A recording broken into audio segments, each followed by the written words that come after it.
হারিয়েছে, গত জুলাই মাসে হারিয়েছে, কেউ কেউ অনেকে হয়তো এর আগে হারিয়েছে। এই যে তারা তাদের পরিবারের একজন স্বজনকে যে হারিয়েছে, এই স্বজনরা কি করেছিল? এই স্বজনরা চেয়েছিল এই বাংলাদেশের মানুষের যে ভোটের অধিকার কেড়ে নেওয়া হয়েছিল গত 16 বছরে, সেই ভোটের অধিকারকে তারা প্রতিষ্ঠিত করতে চেয়েছিল। এই বাংলাদেশের মানুষের কথা বলার যে স্বাধীনতা কেড়ে নেওয়া হয়েছিল, সেই স্বাধীনতাকে তারা প্রতিষ্ঠিত করতে চেয়েছিল। এই বাংলাদেশের মানুষের রাজনৈতিক এবং যে অর্থনৈতিক অধিকার ছিল, যেটি কেড়ে নেওয়া হয়েছিল, সেই অধিকারকে তারা প্রতিষ্ঠিত করতে চেয়েছিল। এবং সে কারণেই আমরা দেখেছি গত 16 বছর ধরে বিএনপির বহু নেতাকর্মী গুম, খুন, অত্যাচার, নির্যাতনের শিকার হয়েছে। আমরা দেখেছি গত জুলাই মাসে যখন ছাত্র জনতার গণ অভ্যুত্থান হয়, সেই সময় আমরা দেখেছি লক্ষ লক্ষ মানুষ কিভাবে রাজপথে নেমে এসেছিল এবং যে স্বৈরাচার এই দেশ থেকে পালিয়ে যেতে বাধ্য হয়েছে জনগণের গণ অভ্যুত্থানের আন্দোলনের মুখে, সেই সময় তারা পালিয়ে যাওয়ার আগে কত 1400-র মতন মানুষকে তারা হত্যা করেছে, 20,000-এর মতন মানুষকে তারা বিভিন্নভাবে আহত করেছে। প্রিয় ভাই বোনেরা, এই মানুষগুলোর যে আত্মত্যাগ, এই মানুষগুলোর যে যারা জীবন উৎসর্গ করেছে, এদের এই ত্যাগটি কখনো বৃথা যেতে পারে? আমরা যারা বেঁচে আছি আলহামদুলিল্লাহ আল্লাহর রহমতে, আমরা কি কখনো এই তাদের এই ত্যাগগুলো বৃথা যেতে দিতে পারি? আমরা বৃথা যেতে দিতে পারি না প্রিয় ভাই বোনেরা। এখন যদি বৃথা যেতে দিতে না হয়, তাহলে আমরা যারা পেছনে রয়ে গেছি আমাদের কি করতে হবে? আমাদের দুটো কাজ প্রিয় ভাই বোনেরা। একটি কাজ হচ্ছে যেই অধিকার আদায়ের জন্য ওই মানুষগুলো জীবন দিয়েছে, অঙ্গুত্ব বারণ করেছে কেউ কেউ, সেই অধিকার আমাদের আদায় হওয়ার সময় হয়ে এসেছে। অর্থাৎ 12 তারিখ যে নির্বাচনের জন্য বাংলাদেশের মানুষ 1 যুগেরও বেশি সময় ধরে অপেক্ষা করেছে, যে নির্বাচনের মাধ্যমে বাংলাদেশের মানুষ তাদের অধিকার প্রয়োগ করতে চায়, যে নির্বাচনের মাধ্যমে বাংলাদেশের মানুষ তাদের মতামত তুলে ধরতে চায়,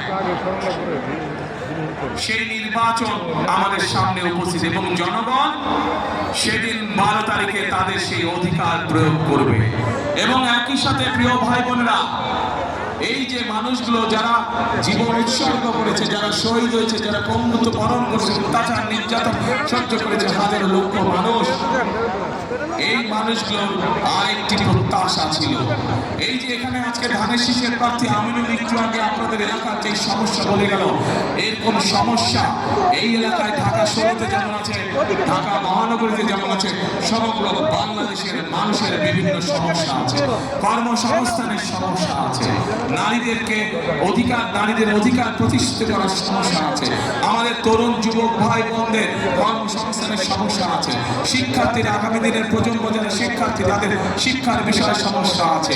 এখানে আমিনুল হাসপাতালের কথা বলেছে, সমগ্র বাংলাদেশের জেলা, উপজেলা, গ্রাম পর্যায়ের মানুষের স্বাস্থ্য সুবিধা নিশ্চিত করার সুবিধা আছে। অর্থাৎ এক কথায় আমরা দেখেছি গত 16 বছরে কিভাবে মেগা প্রজেক্ট হয়েছে, কিন্তু মানুষের ভাগ্যের মেগা পরিবর্তন হয়নি।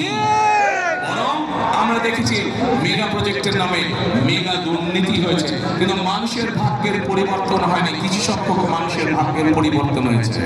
প্রিয় ভাই বোনেরা, আজ সময় এসেছে দেশ এবং দেশের মানুষের আমাদেরকে ভাগ্যের পরিবর্তন করতে হবে। এবং সে কারণেই আপনারা নিশ্চয়ই দুদিন আগে দেখেছেন বাংলাদেশ জাতীয়তাবাদী দল বিএনপির পক্ষ থেকে সমগ্র দেশের মানুষের সামনে আমরা আমাদের দলের ম্যানিফেস্টো উপস্থাপন করেছি। সেখানে আমরা নারীদেরকে কিভাবে আমরা সামনে এগিয়ে নিতে চাই, সেখানে আমরা ছাত্রদের লেখাপড়ার জন্য কি ব্যবস্থা করতে চাই, সেখানে আমরা উল্লেখ করেছি কিভাবে আমরা বেকারদের কর্মসংস্থানের ব্যবস্থা করতে চাই, সেখানে আমরা উল্লেখ করেছি কিভাবে আমাদের 40 লক্ষ প্রতিবন্ধী মানুষ আছে সারা দেশে, তাদের পাশে আমরা দাঁড়াতে চাই। সেখানে আমরা উল্লেখ করেছি যে কিভাবে আমরা আমাদের কৃষক ভাইরা যারা পরিশ্রম করে আমাদের খাদ্যের যোগান দেন, সেই কৃষক ভাইদের পাশে আমরা দাঁড়াতে চাই। সেখানে আমরা সুন্দরভাবে উল্লেখ করেছি আপনাদের এলাকার সন্তান আমিনুল যেমন একজন প্রফেশনাল খেলোয়াড়, শুধু আমিনুল একা কেন হবে, আমিনুল মতো আরো শত শত আমিনুল কিভাবে আমরা তৈরি করতে পারি দেশে, সেটি উল্লেখ। এখন প্রিয় ভাই বোনেরা, আমাদের সামনে একটি বিশাল বড় কাজ আছে। 12 তারিখে আমাদেরকে সঠিকভাবে নির্ধারণ করতে হবে, নির্বাচিত করতে হবে যে কাদেরকে দিয়ে আমরা দেশ পরিচালনার দায়িত্ব করব।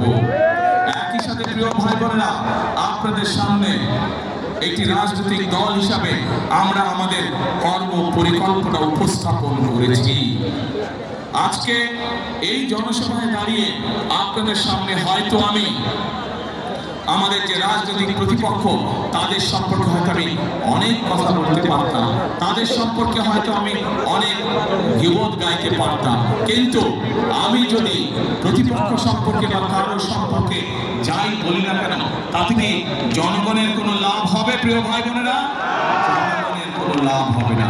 আজকে সময় এসেছে, আমরা আন্দোলন করেছি, সংগ্রাম করেছি, আমাদের বহু সহকর্মী সহ অরাজনৈতিক বহু ব্যক্তি বিভিন্নভাবে গত 1 যুগেরও বেশি সময় ধরে নির্যাতিত হয়েছেন, অত্যাচারিত হয়েছেন, নিজেদের জীবন উৎসর্গ করেছেন। আমরা আমাদের সেই মহেন্দ্রক্ষণে উপস্থিত হয়েছি যেখানে আমরা নিজেদের রায় দিয়ে জনগণের সরকার প্রতিষ্ঠিত করতে পারবো। পরবর্তী ধাপ হচ্ছে এই দেশকে পুনর্গঠন করা, এই দেশের মানুষের ভাগ্যের পরিবর্তন করা। এটি হবে আমাদের একমাত্র সামনের লক্ষ্য, এটি হবে আমাদের একমাত্র উদ্দেশ্য প্রিয় ভাই বোনেরা।